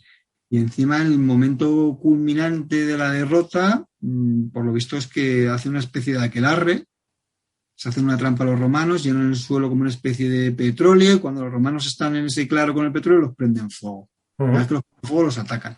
Eso no pasó. Realmente no pasó. Los romanos fueron cayendo poco a poco. Sí. Acaba cayendo a lo largo de un montón de tiempo. No cayeron una sola vez y presa del fuego. Ahí, no se utilizó eso en ninguna batalla de la antigüedad, pero bueno. En algún videojuego, en el videojuego Total War, creo que es, en el vídeo ese que hacen como introductorio y tal, lo que hacen es lanzarle bolas de paja, y en la película también, en alguna de estas de créditos. No, esa es la película de... La última Legión y tal, eso sí. Y en Centurión. Creo que es en Centurión. Sí. Que está basado en lo de Espartaco, ¿no? Que también Espartaco se ve y tal. Y eso todavía sería factible, pero lo de prender todo el campo en un bosque lluvioso. Sí, hacen como una especie de canales en el suelo, ¿no? Entonces, cuando los romanos están ahí, prenden fuego a los canales y se prenden todos los romanos. Pero ese no salen las fuentes. O sea, no suena nada. Atacan y además solo arden los romanos. Los germanos no arden, porque aunque estén en el mismo campo de batalla, no sabemos por qué. Es que es fuego inteligente, entonces. Solo los romanos. Pero es fuego romano, claro que es fuego romano. A mí la serie me gustó, me pareció bastante entretenida y te recomiendo que la veas. Pero, a ver, estas series son banderas de enganche para la historia y si partes de una base errónea, luego si quieres saber más sobre esa época tienes que enmendar esos errores que has aprendido viendo este tipo de series. Entonces, tampoco hubiera costado mucho hacer las cosas más en condiciones, sobre todo a nivel de concepto, de los germanos los malos, los romanos los buenos, y de detalle como pues, de Tusnelda, la verdad es que ha sido una deformación total del personaje histórico, ¿no? Y de la batalla también la podían haber contado un poco mejor, sinceramente. Pero merece la pena verlo, como producto de entretenimiento. A ver, tendré que sacar tiempo porque ahora con 2 programas semanales que dedico en directo y otros días y algunas semanas tengo 3 por favores a algún amigo, me queda poco tiempo para ver series, pero bueno, tendré que ponerme. Sobre todo el último capítulo es para mi manera de ver, que es el de la batalla, es el más entretenido. Para ver el último. Pero merece mucho la pena, sobre todo por el tema de cómo está ambientado el poblado de los germanos, por ejemplo, está muy bien hecho. El campamento de los romanos también está muy bien hecho. Las legiones en marcha, en columna, también está muy bien hecho. Tiene detalles muy buenos que luego se pierden en problemas de guión y en problemas de concepto que da mucha pena. Pero bueno, para mí está más cerca de la serie de Hispania en Antena 3 que de la de Roma. Bueno, yo en aquel momento, cuando vi Hispania, era lo único que había histórico casi. Y decía, bueno, no está mal, hombre, va. Ya, no, que sí, ya, pero va, al menos es un intento, ¿no? Es decir, al menos fue un intento. No es mala, es peor. Sí, pero al menos fue un intento de hacer una película histórica en España. Sí, bueno, eso podemos loar. Bueno. Intenta hacerlo mejor, ¿no? Sí. Y yo creo que aquí ya le hemos sacado toda la punta que le podemos sacar al tema de Teutoburgo. No sé si la gente tiene algún tipo de pregunta en los comentarios. A ver, hicieron alguno antes, pero ya más o menos yo creo que las respondimos todas. Espera, ¿cómo de importante fue la batalla? Que lo contamos. ¿Cambió algo del imperio? El hecho de no penetrar más en Germania fue la respuesta. ¿Tardaron mucho en recuperarse? Nada. O sea, básicamente en 3 años estaban dando a los germanos. Uno dice aquí lo que nosotros decíamos antes, que Teutoburgo adquirió fama debido al nacionalismo alemán y especialmente impulsado por el Segundo Reich, que vino... Sí, bueno, eso no lo hemos comentado, pero es cierto que Arminio fue una figura muy utilizada por los nazis y tras la caída del régimen nazi, Arminio y el tratamiento de este personaje histórico pasó al olvido y curiosamente ahora con esta serie pues ha vuelto a primer plano. Uh-huh. Eso significa algo, ¿no? Sí, sí. Viriato, el mismo que Viriato aquí, pero estoy segunda pregunta más. El tinta azul tiene que ver algo con el índigo, dicen, que lo contó uno por internet. Aquí está. ¿Por qué Varo llevó las 3 legiones al completo si no era una campaña militar? Yo creo que era la típica acción de fuerza, ¿no? Es decir, mostrar... No lo llevó al completo. Dejó parte de los destacamentos tanto en los campamentos de invierno como en los fuertes que había a lo largo de su camino hasta la mitad occidental de Germania. Y quedaron 2 legiones. 2 legiones además, aparte de los destacamentos. No las llevaba completas las legiones y aparte de esos destacamentos que dejó, había 2 legiones más con las que pudo contar a trenas. ¿Y realmente cuál era el destino? ¿Qué era? ¿Dar una especie de vuelta por esa zona de Frisia? No, lo hacía todos los años entraba desde el Rin, llegaba a la zona controlada por los romanos, que era la mitad de Germania, la mitad occidental de Germania, administraba justicia, cobraba impuestos. Eso, iba a los impuestos sobre todo, vale. Y cuando llegaba el invierno decía, hola, volvían a los cuarteles de invierno con las legiones. Uh-huh. De momento esa era la dinámica que tenían. Querían ir a más, y acabar de constituir allí una provincia romana, pero nunca llegó a ser. De hecho, una pregunta que hace un oyente, Juan, ¿fue un error no haber insistido en la ocupación de Germania y, digamos, romanizarlo? Bueno, sí, a corto plazo hubiese eliminado una fuente de invasiones, ¿no? De invasiones germanas. Pero claro, ¿hasta dónde hubiese llegado la expansión? ¿Hubiese llegado hasta el Báltico? Claro, es el tema. Es decir, es pregunta, ¿no? Que entra dentro de lo hipotético, es un what if. Sí, sí. Realmente no tiene respuesta, no lo sabremos. La historia fue la que fue. Y después, ¿alguna pregunta más? ¿No? ¿Cuentación fantástica? Fondo, por decirlo de manera suave o oscuro. La serie ahora se dedica a hacer ingeniería. Bueno, es una... que es cierto. Dice ambientación fantástica, fondo, por decirlo de manera suave, oscuro. Debe ser el color que le dan a... Es cierto que en el cine, cuando hacen películas medievales, e incluso de antigüedad, le meten un fondo, sobre todo esta que es como de bárbaros, el fondo de luz de película de la Edad Media, ¿no? Que es como oscurecerlo todo, hacer que todo es oscuro, que vivían casi en un eclipse. Sí, es cierto que sí que hay determinados momentos en los que sí que se ve como con un filtro especial. Esto es típico del cine moderno para tratar la Edad Media, ¿no? Es como que le meten, de hecho hay hasta memes, ya que es fondo, filtro Edad Media, ¿no? Entonces ya hay un meme que cambia todo de color. Es cierto eso. Curioso. Pero bueno, lo que sí que estoy viendo imágenes, por ejemplo, de los poblados, la gente está limpia, no lo muestran con barro, todo sucio, no está bastante ordenado, limpio, porque es cierto que aunque los romanos dicen aquí cosas, ¿no? Por ejemplo, en las fuentes, ¿no? Que era muy interesante una frase que había encontrado, pero la perdí. Perdón. No, esto no. Era que más o menos, me decir que sociedades eran abandonadas, muy pequeñas, que eran pueblos. Realmente sí que existió un protourbanismo en la zona de Alemania, no en esta, sino en la zona más, por ejemplo, cerca del Danubio, en el que sí que hubo ciudades grandes con fortaleza que empiezan a surgir en este periodo, más o menos. El periodo y precisamente por el contacto con la Galia romana, el comercio, todo esto. Sí, justo es esto. Los primeros intentos romanos de ir asentándose en la nueva provincia, que se suponía que iba a ser Germania, y que luego nunca fue. Sí. Yo creo que luego, después de la marcha de los romanos, sí que siguió habiendo ahí un determinado desarrollo, ¿no? A nivel económico y urbano y tal, precisamente por ese contacto con el mundo romano, ¿no? Ese contacto comercial que nunca va a dejar de existir. Uh-huh. Cultural. Y acaban siendo, sobre todo la gente que vive más cerca del río, pues estando muy romanizada, muy aculturada. De hecho, en yacimientos arqueológicos que se ve un poco la penetración de monedas, de las joyas, del vino. En esta zona de Alemania comienza a aparecer el vino, y el vino, digamos, es decir, siempre hubo vino entre los nobles, era un símbolo de estatus, ¿no? Y algo que llamaba la atención a los romanos es que tomaban el vino puro, les gustaba tomar el vino directamente, sin hacer como ellos, que mezclaban con agua, frutas, y hacían una especie de sangría.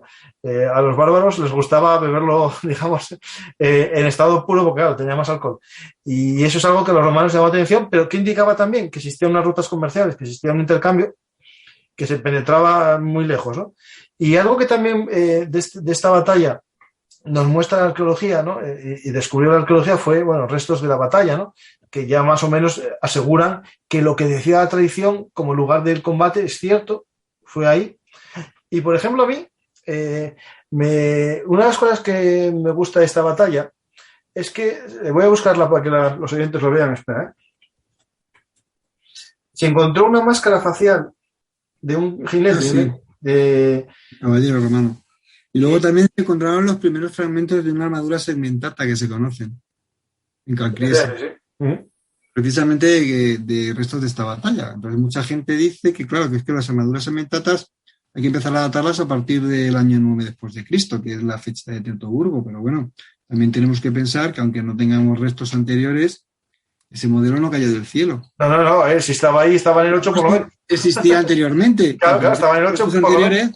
Y no sabemos desde cuándo. Sabemos que desde antes tuvo que haber ese resto, que no se la puso el legionario por primera vez en su vida en una legión romana. Pero bueno. De hecho, esa máscara de caballería, digo que es interesante porque rompe una teoría. Si no sabéis lo que es, os voy a poner una imagen. Es una máscara en hierro o cobre, depende del momento. Es una máscara que cubría el rostro del jinete, ¿no? Y siempre hubo un dilema de si era solo un elemento ornamental que se utilizaba en desfiles o se utilizaba, por ejemplo, en las batallas de entrenamiento que se hacían en los campamentos e incluso ante el emperador. Pero el hecho de que un soldado la llevase en la batalla de Teutoburgo muestra que era un elemento defensivo más. Es decir, aunque bajaba un poco la visión, defendía bastante el rostro, y es cierto que estas máscaras, cuando lo pegas a la cara, disminuye menos la pérdida de visión de lo que pensamos. Es decir, es verdad que es una visión lineal, pero en un ataque el atacante solo mira de frente, ¿no? Sí, te limita un poco la visión periférica. Sí. Pero te defiende de los golpes, que también eso es más importante. E incluso también puede generar miedo al enemigo, es decir, un poco de ¿qué viene ahí? Hay un cómic que, por cierto, no hemos comentado en torno a los productos de ocio relacionados con esta batalla, que se llama Águilas de Roma. Creo que es de la editorial Norma. Creo. Buenísimo. Recomiendo. Hay ahora mismo 5 tomos editados de ese cómic. Habla un poquito de la historia de Arminio y trata la batalla en los últimos números de esa colección, y es impresionante. Es impresionante, que recomiendo a cualquiera que los lea. Yo ya estoy pendiente, porque creo que llevan ya 2 años, cada tomo sale cada 2 o 3 años, y estoy pendiente ya y deseando que salga el siguiente tomo, porque tanto por la calidad de la historia, que no se ajusta exactamente a lo que fue la batalla de Teutoburgo, pero sobre todo por la calidad del dibujo, de la historia, de los elementos que aparecen en ese cómic, merece que lo veamos. Me he acordado de él precisamente porque aparece la máscara a la que haces referencia. Aparece la máscara. No, me está preguntando Trevor si está en el Limes. Sí, en el Limes post retirada, es decir, está en la que sería el Limes, sí, el Limes del Rin. Está cerca del Rin, pero ya metido un poquito hacia el interior de la Galia. Claro, es que ten en cuenta a los oyentes que lo que era Limes, la frontera, no era una frontera, digamos, una sola valla, era como una serie de campos, digamos, de torres que iban como en profundidad, no frenando, pero sí un poco alertando, y los campamentos estaban un poco retirados, no estaban justo en la línea fronteriza. Treveris era la capital de los tréveros. Pues más o menos yo creo que los oyentes ya hicieron unas preguntas. Si tenéis alguna pregunta rápida que hacer, y si no, nada más. Creo que la historia la contamos. Un placer. Te digo, ya sabes que esta es tu casa, vete pensando otra historia de Roma o de otros tiempos, para volver un martes o un jueves aquí a hablar de historia militar en Velum Artis. Ya sabes que es tu casa. Me gusta colaborar contigo, contar contigo. Igualmente. Y... Eso, como siempre, lo mismo hablamos de la Segunda Guerra Mundial, por cambiar de tercio. Sí, cambiamos, sí. Y la gente le gusta mucho la Segunda Guerra Mundial. Ahora creo que me están obligando a escribir del tema. Vale, pues investiga algo de la Segunda Guerra Mundial. Y... Yo tengo un par de cositas ya que me han obligado a escribir para el Muy Historia y lo mismo. Es verdad que saliste en Muy Historia el último número, ¿no? Sí, ya ahora estoy con otro nuevo encargo, que no puedo ahora mismo decir cuál es el tema. Pero el anterior sí, puedes decirlo. El publicado sí, el que está publicado puedes decir de qué iba. El publicado sí fue sobre la política exterior de Hitler justo antes del conflicto. Uh-huh.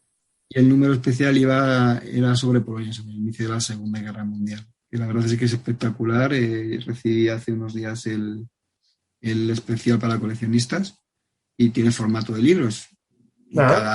Hay 14 artículos, cada artículo trata un aspecto concreto de ese momento, ¿no? Si uno quiere saberlo todo sobre ese momento, pues son publicaciones muy buenas, ¿no? Y bueno, eso te obliga a investigar y a documentarte mucho y a lo mejor pues, podemos hablar un poquito de otra época, de vez en cuando hay que cambiar, ¿no? No todo va a ser Roma en este mundo. No, evidente. Incluso también yo cambio. Es decir, ¿sí? No lo puedo decir, no lo puedo contar, pero si Bellum Artis me deja tiempo para seguir escribiendo el libro que estoy haciendo, espero que algún año salga. Es que escribir un libro es un trabajo durísimo. Muchas veces la gente se piensa que los libros se los saca la gente debajo de la manga, pero te obliga a tirarte en función del tiempo que tengas también, ¿no? A nivel personal. Sí. Años de tu vida, de investigar, de documentarte, de imaginar una historia, si es una novela o si es un ensayo. El ensayo es lo mismo. Es horrible, porque claro... El ensayo tienes que, en mi caso, que es una divulgación, tengo que hacerlo como una novela, es decir, tengo que intentar que a la gente le guste leerlo. O sea, claro. Y se complica porque tienes que tener rigor, las fuentes y todos los datos para después darle un empaque divulgativo, que la gente lo vea como una novela. Y eso se complica. Sobre todo si son muchos tiempos. Cayo Mario es fácil porque era una vida. Hay muchos libros divulgativos. Ahora estoy leyéndome uno sobre Adriano, no me acuerdo ahora del autor, que me está resultando durísimo porque no está escrito para que la gente lo lea. Está escrito para luego ser consultado, para eso es un tostón. Sacar datos. Y es muy bueno porque te cuenta muchas cosas, aprender muchísimo, pero es un auténtico tostón. No hay quien se lo lea porque es que es un nombre tras otro, una fecha tras otra, una tesis tras otra. No tiene un hilo narrativo que seguir, con lo que, bueno, cuesta mucho acabarlos, pero bueno, hay que aprender de todo. Bueno, Francisco, pues yo creo que... Ya está todo, ya a los oyentes ya están aquí diciendo que tengo que hacer un artículo de la Guerra de los 100 años, pues bueno, tendré que buscar a alguien muy experto sobre esa guerra. Tengo un amigo que es experto en Castilla durante esa época y puede hacer algo vinculado. Y, bueno, será Porrinas. Bueno, Porrinas es uno también. No, pero no Porrinas, es el que estaba pensando. No, Porrinas es un poco antes. No, Porrinas es un poquitín antes. Pero bueno, Porrinas, si le pico un poco. No, tengo que picarle para que me vuelva a la serie del Cid a hablar del Cid, porque el primer capítulo que tenemos con Porrinas es sobre el contexto histórico previo al Cid, y ahora tengo que entrar a matar al Cid, es decir, a actuar con el Cid, ¿no?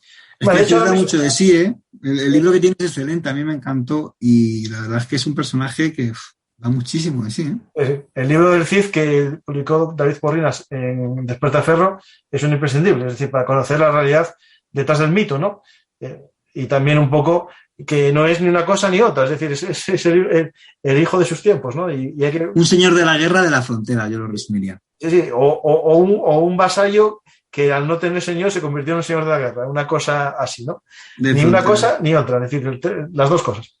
Yo creo que iba más a lo suyo que a otra cosa. Sinceramente, pero bueno. Que eso es importante. Cuando le traicionaron, dijo yo a lo mío. Bueno, pues... a su caponsallo y a lo suyo, a Valencia. Sí. Pues aquí sí, me dicen de la Guerra Civil Castellana. También tengo ahí uno que estoy yo a punto. Ya tengo negociando un chico que está... La de la época de Pedro I el Cruel y todo esto. Ahí estoy haciendo... Tengo un conocido que está haciendo el doctorado sobre el tema ese y es experto en la batalla de Montiel, que es esta de Pedro el Cruel. Por lo tanto, sí, lo tengo. Ese va a caer algún día. No os digo cuándo, pero... El advenimiento de Doctor Astamara, ¿no? Sí, justo. Va todo unido a la mano ahí. Pues nada, hay muchos temas. Y de hecho mañana, para los que lo estéis viendo en directo, mañana vuelve la serie Italia mi ventura, y con un episodio que va a ser apasionante, que es la juventud del Gran Capitán. Vamos a tratar del Gran Capitán desde su nacimiento a la Guerra de Granada. Y vamos a ver cómo se configura ese personaje que llegará a la grandeza en las guerras de Italia. Os recomiendo que lo veáis mañana en directo y si no, en cualquier momento, en Velum Artis, YouTube, tenéis todos los capítulos y en Velum Artis Podcast también los podéis escuchar. Se llama Italia mi Ventura, la serie. Y el cuarto capítulo creo que es, no, el tercer capítulo es el del Gran Capitán, la juventud, ¿vale? El mito detrás del hombre. Pues muchas gracias, Federico, por estar en Velum Artis y ya sabes, vuelve cuando quieras. Por suerte, te tengo que dar fecha con mucho tiempo, por lo tanto, vete reservándome ya Estupendo. La fecha y vamos viendo que hasta marzo está todo el pescado vendido ya.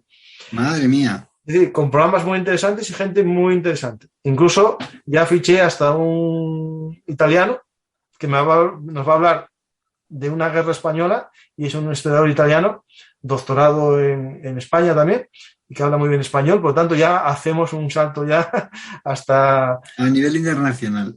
Ya, internacional completo, con gente mexicana hablando de la conquista de América, con peruanos dentro de poco también, o sea que vamos a ir dando un salto muy grande en verdad. La historia no tiene fronteras, sí. No, y con internet menos.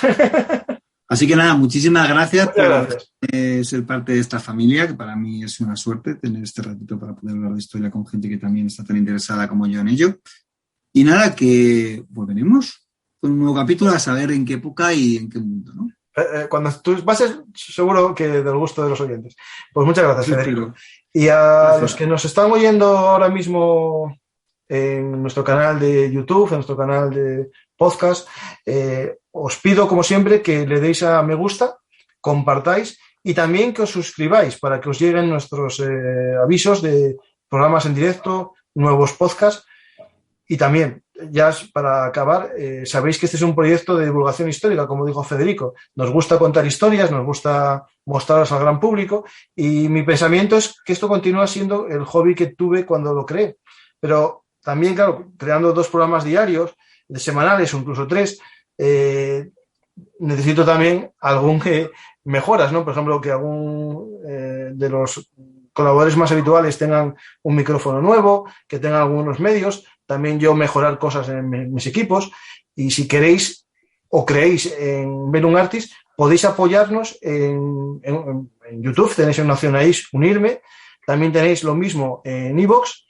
Lo cierto que no os voy a dar programas exclusivos para fans porque eso rompería la cultura o digamos, la marca Velum Artis. Velum Artis nació para todo el mundo y no va a haber gente exclusiva. Lo que va a haber es gente que, por ejemplo, me pueda decir, Paco, me gustaría hablar de esto. Pues voy a intentar conseguir gente para hacerle ese gusto, ¿no? Por ejemplo, no hace mucho, el primer Patreon, uno de los primeros Patreon, me pidió, Paco, me gustaría saber sobre las ratas de guerra, ¿no? Las ratas de Vietnam. Y bueno, busqué expertos, como no había, hice yo el programa y hablé de las ratas de guerra en la guerra de Vietnam. Eso es uno de los privilegios de ser fan de Velum Artis, no la exclusividad, ¿vale? Nosotros creemos, todos los colaboradores habituales de Velum Artis y yo, que esto es un proyecto para todo el mundo, para que conozca la historia, ¿vale? Y no va a haber nada exclusivo, sino va a haber, bueno, eso, a lo mejor mensajes que les respondo en privado más rápido porque me llegan antes que los de los demás y cosas así, ¿vale? Pero no va a haber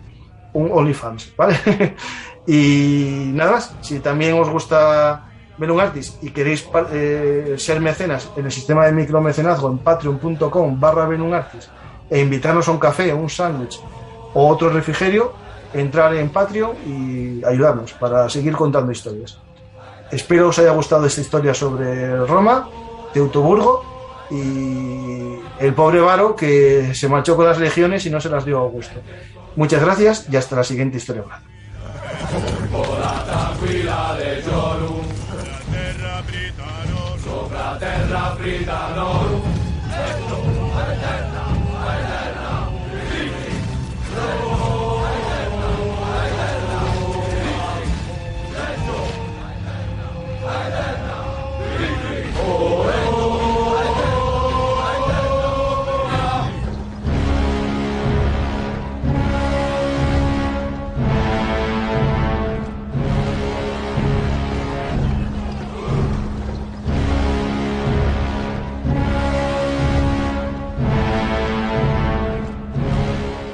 Si os gustan nuestras historias habladas, os lo ponemos fácil.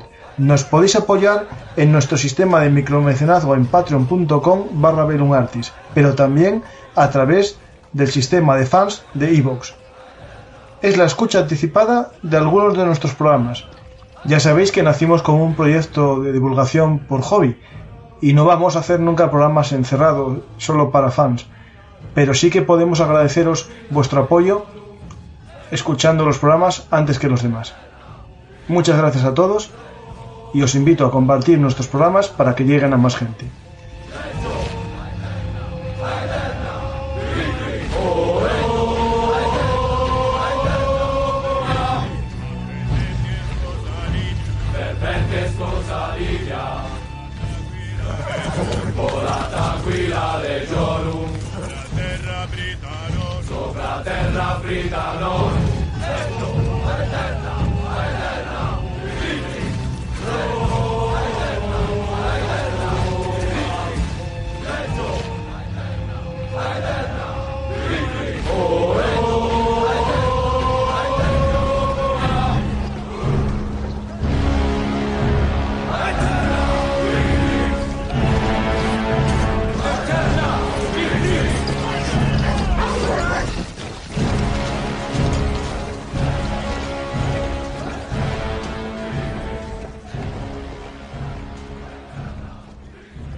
Ya sabéis, Velum Artis, historia militar es historia hablada.